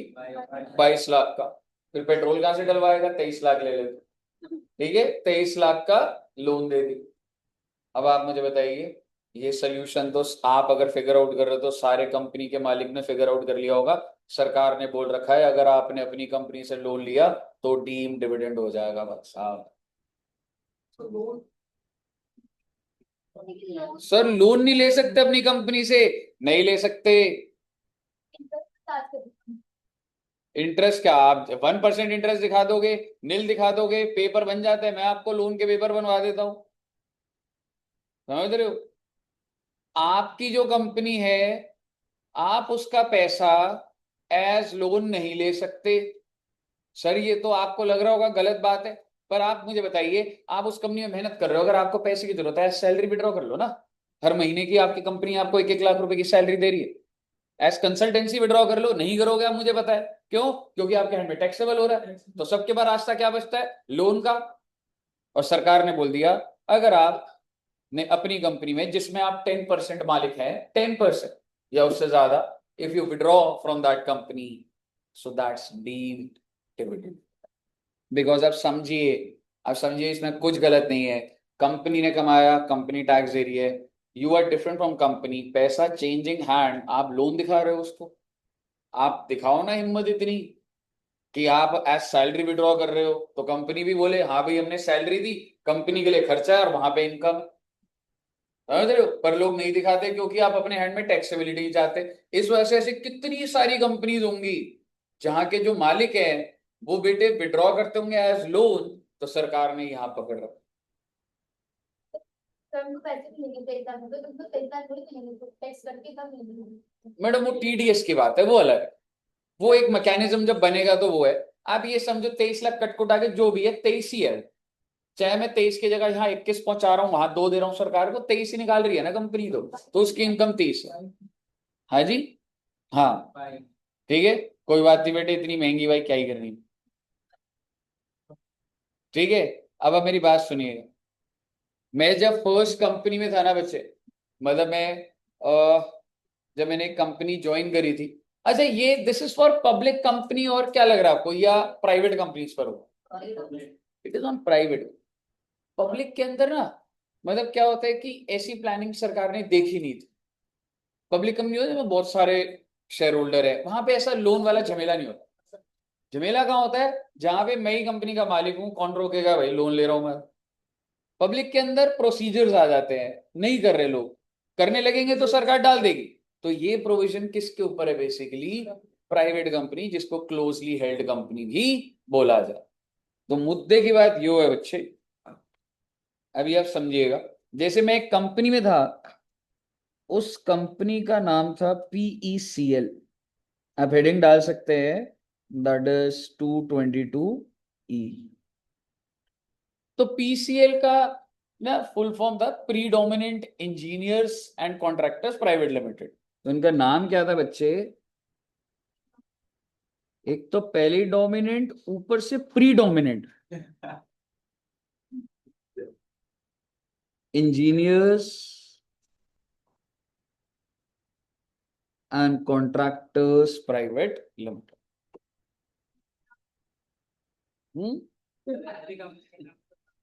नहीं नहीं बेटे, जब नौकरी चाहिए होती है ना सब याद हो जाता है। ठीक है, तो PCL, तो बेसिकली ये कंपनी क्या थी, इसके ना एक ही ओनर थे और साथ में उनकी वाइफ ओनर थी। तो उनका नाम था ओनर का मिस्टर सूद, SOOD। ठीक है, हाँ, डायरेक्टर का नाम था। ठीक है, क्या लग रहा है आपको, मतलब मतलब टाइटल चाहिए, साइकिल? टाइटल तक। साइकिल टाइट, हाँ सरनेम ही है, मेरे को वो याद नहीं है मतलब। ठीक है, मुझे लगा साइकिल क्यों बोल रही है मुझे। ठीक है, तो मिस्टर सूद वॉज डायरेक्टर, और भाई 50% मालिक ये थे, और 50% मालिक इनकी वाइफ। ठीक है बेटे, दैट वाज मिसेस सूद। बहुत अच्छी बात है बेटे, मेहनत सारी मिस्टर सूद करते थे, पर प्रॉफिट में हिस्सेदारी आधी आधी बेटी, बताओ बेटी। ठीक है, डोमिनेंट मिस्टर सूद तो नहीं लग रहे वैसे। ठीक है, मुद्दे की बात ये हो, हाँ हाँ, मिस्टर सूद थे डोमिनेंट, मिसेस सूद बन गई प्रीडोमिनेंट। ठीक है, अब आप एक चीज समझिए, और ये डायरेक्टर थे 50% मालिक, यहाँ पर भी मैडम 50% मालिक। तो ना मेरी ये फर्स्ट कंपनी थी। इनका काम क्या था, मतलब मिस्टर सूद ना टाटा स्टील के अंदर बहुत बड़े लेवल पे एक डायरेक्टर रह चुके थे। तो पूरा का पूरा प्रोजेक्ट हैंडल कर लेते थे कि स्टील कैसे बनता है ना, इसके लिए पूरी मशीनरी बनाना। ठीक है, आप देखेंगे जमशेदपुर में, ठीक है, स्टील इंडस्ट्री उधर बहुत ज्यादा है।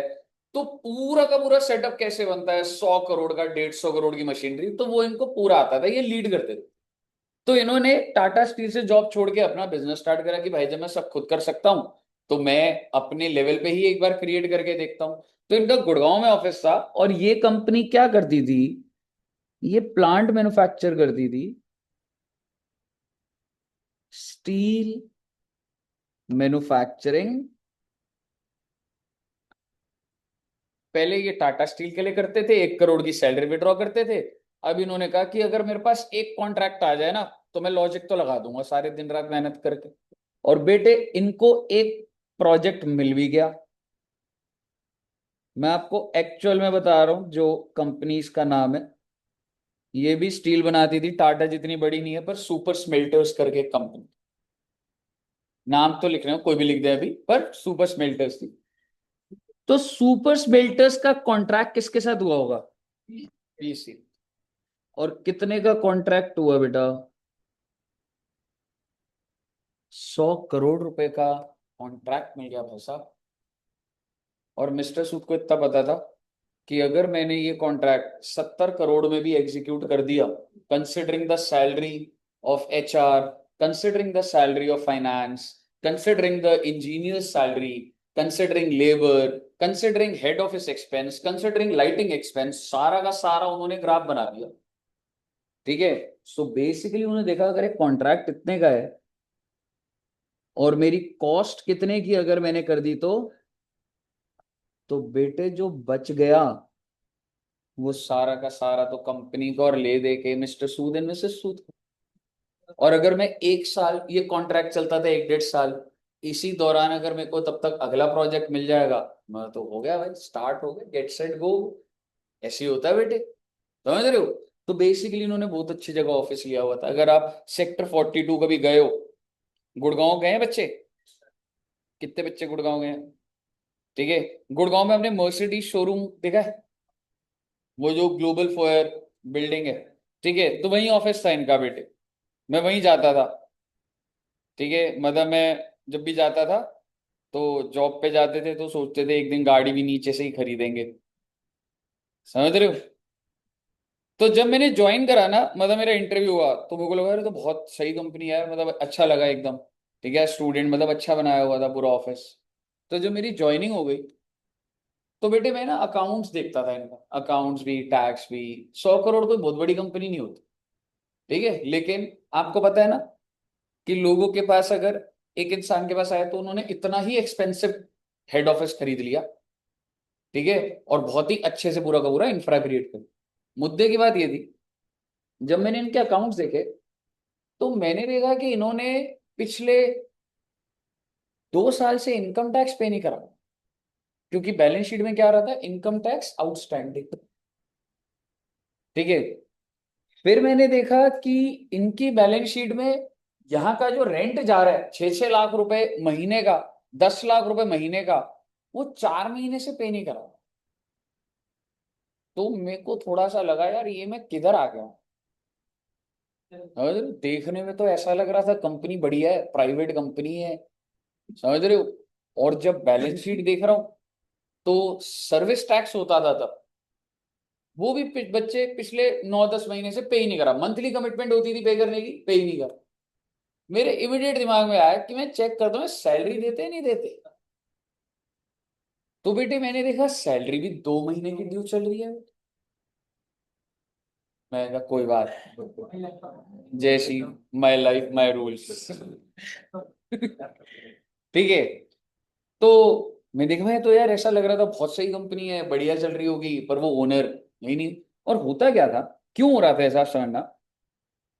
सुपर स्मेल्टर पीसीएल को पैसे दिए 10 करोड़। ठीक है। तो as a owner, as a director, उनकी क्या जिम्मेवारी है? क्या उनको जो आउटस्टैंडिंग है पे नहीं करने चाहिए भाई? ठीक है, मैं अकाउंट स्ट्रीम में था, जैसे 10 करोड़ आते थे हमें एंट्री डालनी होती थी, टीम होती थी। और बेटे जब पैसे आते थे तो 50 लोग हमसे पूछने ही आ जाते थे, भाई पैसे आए क्या? आप समझ रहे हो क्यों पूछते थे? बस सैलरी मिल जाएगी। समझ रहे हो? तो बेसिकली जब 10 करोड़ आए तो हमारा भी सर्कल था, फ्रेंड्स बन गए। मैंने कहा आ गए भाई 10 करोड़, अब सैलरी आने वाली। तो ऐसी लंच बात होती थी कि चलो सही है, 2 महीने की सैलरी आ जाएगी, ये हो जाएगा। ठीक है। ये सब बेटे मुझे ज्वाइन करते टाइम पता होता, मैं कभी ना जाता बेटा। लेकिन जब आप घुसे प्राइवेट कंपनी के ना, फाइनेंशियल थोड़ा ना बाहर होते हैं। ठीक है, आपको आइडिया ही नहीं। ठीक है, पर जब गए तो ये 10 करोड़ आए। अब लॉजिकली क्या होना चाहिए, सैलरी पे होनी चाहिए। पर मिस्टर सूद वो फाइनेंस वाले हेड को कॉल करते थे कि मैंने ना एक गुड़गांव में एक बिल्डिंग देखी है, डीएलएफ की, 10 करोड़ की पेमेंट करनी है, वहां पेमेंट कर दो उसको। अब समझ रहे हो क्या कह रहा हूं मैं? पैसा आया, अपने लिए एक लैंड एंड बिल्डिंग खरीदी। अब एम्प्लॉय आया, भाई सैलरी नहीं आई, क्या होगा? मैंने कहा भाई वो तो विड्रॉ कर लिया भाई। ठीक है। अब अगली उम्मीद क्या होगी एम्प्लॉय की? कोई नहीं, नेक्स्ट पेमेंट। नेक्स्ट पेमेंट आई बेटे 8 करोड़ की। ठीक है। अब एम्प्लॉय ने पैसे आ गए, मैंने कहा आ गए, कैसे सैलरी मिली मैं पता नहीं है। ठीक है। एक और घर खरीद लिया बेटा। समझ रहे हो? फिर अगली आई, फिर सैलरी दे दी, 3-4 महीने हो गए, एम्प्लॉय में गुस्सा बढ़ता हुआ, तब दे दिया। ऐसे करते करते भाई साहब के 10-15 घर थे गुड़गांव में, 6-6 करोड़ की प्रॉपर्टी। और ऐसे बहुत से लोग तो अच्छा ही कर रहे हैं, but as a business is he doing good? धीरे धीरे बिजनेस इज डाउनिंग। जिसको नौकरी मिलेगी वो निकलता जाएगा भाई, क्यों रुकेगा यहाँ पे? समझ रहे हो? सो बेसिकली जब वो ये कर रहे थे, आप समझिए, आप अब यहाँ पे सीक्वेंस मैंने आपको ये क्यों बताया है। पैसा पहले पीसीएल के करंट अकाउंट में आया, फिर पीसीएल के करंट अकाउंट से कौन से अकाउंट में जाता होगा? मिस्टर सूद के। भाई घर खरीदना है तो अपने अकाउंट में पैसे डाल के पेमेंट करी जाती है। तो पहले आ रहा है पीसीएल में, और पीसीएल से किसके अकाउंट में जा रहा है? मिस्टर सूद। हम लोगों को समझाते हैं सर आपको घर लेना है वो अलग बात है, सर अगर आप ये ऐसा कर रहे हो तो ये डीम डिविडेंड हो जाएगा। कह रहे डीम डिविडेंड कैसे हो जाएगा? मतलब इसको ऐसे बोलता हूँ कि मैंने बोला सर आप ये पैसा ले रहे हो, क्या दिखाऊं मैं इसको? सैलरी दिखाऊं, कंसल्टेशन दिखाऊं? कह रहे नहीं नहीं, सैलरी दिखाऊंगा तो टैक्सेबल हो जाएगा। मैं कहा बिल्कुल सही कह रहे हो आप। कह रहे लोन दिखा दो। तो मैंने कहा सर लोन पे ही तो डीम डिविडेंड हो जाता है। तो कहते थे finance team is a hurdle, tax team is a hurdle, how loan is deem dividend. अब हाउ लोन का हम कैसे बताएं? हम तो सेक्शन ही बता सकते हैं, रूल है सरकार का। अगला मानने को तैयार नहीं तो मत मानो भाई। तो कहते थे मेरे को आप ये समझ बताओ, आप मेरे अकाउंट में पैसा डालो। तो आप मुझे बताइए, जैसे ही 10 करोड़ आगे यहां से सेविंग्स में गए, इस 10 करोड़ को मैं क्या बोल दूंगा? Deem dividend under section 222E, because any loan that is taken by a person from a private company is deemed dividend। अच्छी बात ये थी, to the extent of, और आगे वो लाइन नहीं लिखी हुई वेदर कैपिटलाइज्ड और नॉट, मतलब सिर्फ और सिर्फ बोनस वाला आपको नहीं लेना। तो अगर मान लो एक्यूमुलेटेड प्रॉफिट्स ही 2 करोड़ के हैं बस, तो डीम डिविडेंड कितना माना जाएगा? यहां थोड़ा बहुत बच जाते थे वो, लेकिन क्या मैं कह सकता हूं उनके अकाउंट में गए 10 करोड़, तो डीम डिविडेंड कितना मान लिया जाता था? 2 करोड़। कहिए साहब, क्लियर है यहां तक? एक बार इसको पहले नोट करिए, बात अभी खत्म नहीं हुई है पर नोट कर लीजिएगा पहले। है जी? सैलरी मिल गई थी, सैलरी। पर और भी ये लोग बहुत फ्रॉड करते थे, पर मैंने फिर छोड़ दिया था, मतलब बहुत ही जब मुझे समझ आया 8-9 महीने में कि भाई ये क्या हो रहा है, तो मैं जॉब चेंज कर ली। कुछ भी नहीं होगा, टैक्स के हिसाब से नो टैक्स फ्री। कैसे? सिर्फ प्रॉफिट जितना हिस्सा ही मैं डीम डिविडेंड कर सकता हूं, उससे ज्यादा नहीं कर। नहीं, फ्रॉड नहीं है। जिस दिन वो ऐसा कोई आ जाएगा उस पर कोई टैक्स ट्रीटमेंट नहीं है, उस पर कोई ऐसा कोई कमेंट नहीं। जितना प्रॉफिट तक है वही आपका माना जाता है, उससे ऊपर का नहीं माना जाता। नोट कर लिया ये? ठीक है। अब एक बार ना इसको लैंग्वेज में पढ़ेंगे। तो बेसिकली आप ये समझिए, इट्स नॉट अबाउट लॉ में 50% नहीं लिखा। कितना लिखा हुआ है? दैट ही इज होल्डिंग 10% और more। ये तो एक सिचुएशन देने के लिए मैंने आपको वैसे बताया, बट ये क्या था बच्चे? 10% और मोर। अगर कोई भी शेयर होल्डर होल्डिंग 10% और मोर अपनी कंपनी से, अपनी कंपनी मतलब जिसमें मैं 10% से ज्यादा मालिक हूं, अगर मैं उससे लोन लेता हूं, तो the loan is deemed dividend to the extent of accumulated profits. Clear है जी यहां तक? मिस्टर सूद ने बोला एक काम करिए, आप मेरे ब्रदर को लोन दे दीजिए, मैं अपने ब्रदर से पैसा ले लूंगा। तो उनके ब्रदर तो यहां से कोई रिलेटेड नहीं थे। पीसीएल ने क्या करा?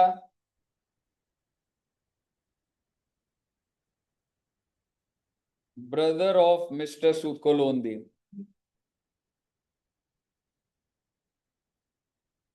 और इन रिटर्न क्या होगा बच्चे?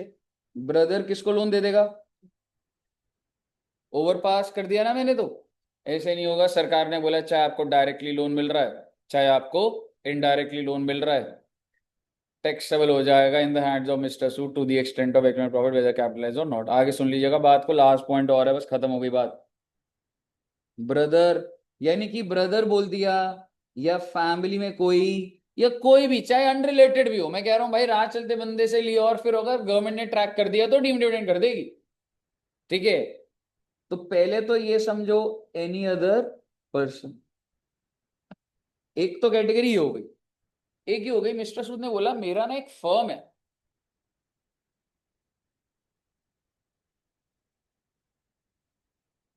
जिसमें mister Sood has substantial interest. Sir ये इतनी सारी बातें सब ध्यान रखनी होती है। हाँ बेटे हाँ, मैं एक भी बात फालतू की नहीं बोल रहा, समझ रहे हो? और एकदम कोने से कोने का पॉइंट आता है, ये बात की गारंटी दे रहा हूं मैं आप। Mister A has substantial interest in firm. Sir जी मतलब सब्सटैंशियल इंटरेस्ट का मतलब 20% और मोर वोटिंग पावर। अगर आपका किसी ऑर्गेनाइजेशन में 20% उससे ज्यादा वोटिंग पावर है, तो इसका मतलब आपका सब्सटैंशियल इंटरेस्ट है, पहली बात। पर सर फर्म में वोटिंग नहीं होती। हाँ तो आप बेटे वोटिंग पावर बोल लो या प्रॉफिट में हिस्सा बोल दो, मुद्दे की बात ही हो, आप मालिक हो। और फर्म एक एग्जाम्पल है अभी, होने कोई और कंपनी भी हो सकती है, पर कंपनी पे सर्कुलर रेफरेंस चल जाएगी, तो फर्म हो तो ज्यादा अच्छा है अभी। तो मिस्टर सूद ने बोला एक फर्म है, मैं उसका अकाउंट देता हूं, आप उसमें 10 करोड़ डालिए। क्या जब एक कंपनी फर्म को लोन देगी, क्या डीम डिविडेंड का प्रोविजन लगा? नहीं लगा। और ये फर्म मिस्टर सूद को दे देगी, तो वो कह रहा है ये तो सिर्फ प्राइवेट कंपनीज पर है। लेकिन सरकार ने बोला अगर आपकी कंपनी ने किसी को भी लोन दिया जिसमें आपका सब्सटैंशियल इंटरेस्ट है, तो भाई साहब डीम डिविडेंड लग जाए। यानी कि इस रूट से भी डीम डिविडेंड आपका लग जाएगा। आपका सवाल यह आ सकता है सर उसका फर्म में 15% शेयर है। सुनिएगा, देखो डायरेक्ट तो ले नहीं सकता वो, उसने फर्म को भेजा, फर्म को पैसा मिला, और फर्म में मिस्टर सूद का कितना शेयर है? 15%। तो क्या उसने सरपास कर दिया? कर दिया। 20% होना जरूरी है सर, 19% होता तो बच गया। परसेंटेज को देखना है आपने। और आपके दिमाग में कहीं आ जाए सर अगर इसका हिस्सा ही 9% हो कंपनी में, लोन ले लेगा? हाँ ले लेगा, क्योंकि कितना होना चाहिए सेक्शन लगने के लिए? 10%। आप एक मालिक है, आपका 9% हिस्सा है, आपको कंपनी लोन दे रही है, मिल जाएगा? बिल्कुल मिल जाएगा। 10% होगा तो नहीं मिलेगा। सिमिलरली नीचे फर्म के लिए 20% है तो डीम्ड वाला लग जाएगा, 19 है तो बच जाओगे। बताइए क्लियर है बच्चे? अब इसको लिख लीजिए।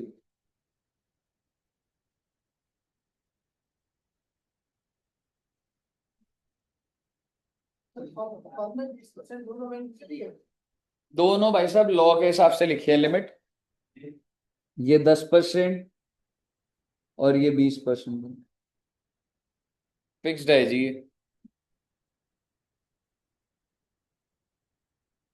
बताइए क्लियर है बच्चे?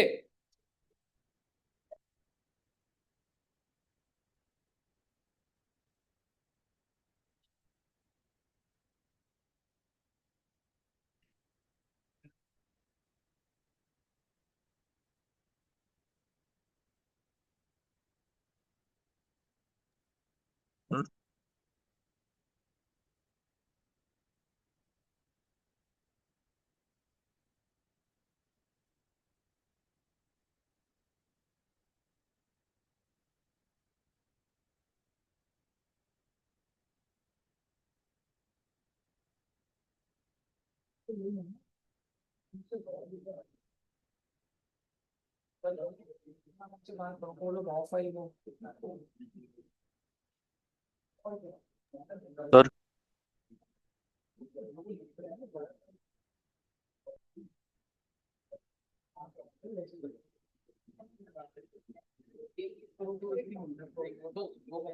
वो यूज कर लो ना, रॉ फाइल्स ले लो इनसे। ठीक है मैम, ठीक। हाँ जी बच्चे बताइए क्लियर है यहाँ तक? प्रॉफिट शेयर वर्किंग पावर नहीं है, वोटिंग पावर है। सर एक डाउट है। सर आप प्रॉफिट शेयर प्रॉफिट शेयर कौन से होता है मतलब? फर्म के अंदर वोटिंग नहीं होती। जैसे एडू जंक्शन है तो मेरा वोटिंग, इसमें प्रॉफिट शेयर होता है, वोटिंग नहीं बोला जाता। प्रॉफिट में हिस्सेदार कंपनी में होता है वोटिंग का। हाँ दोस्त। सर मान लीजिए कंपनी में 9% है और एक पे 11% है, 10 से ज्यादा। अगर 9% वाले ने कंपनी का तो डील नहीं हुआ, ठीक है, फिर उसने 9% वाले ने 11% 9% ने 11 वाले को दे दिया, ठीक है। क्या होगा?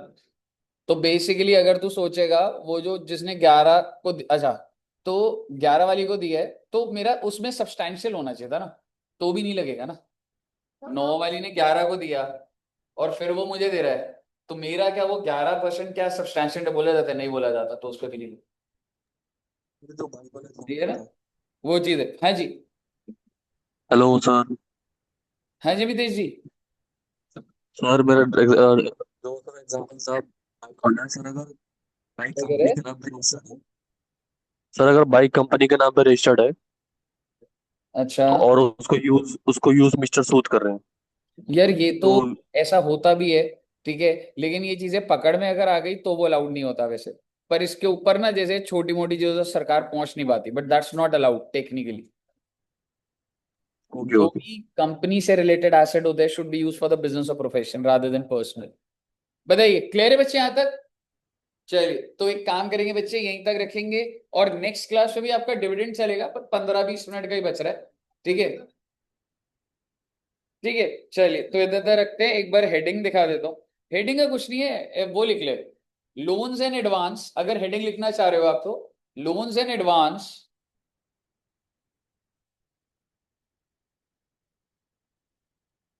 Given by private company, loans and advance given by private company to its shareholder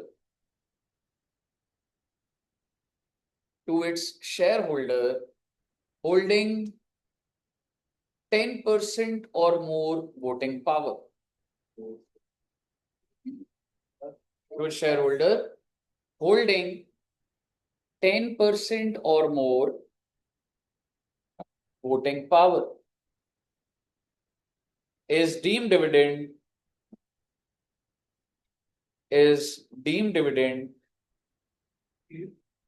deemed dividend to the extent of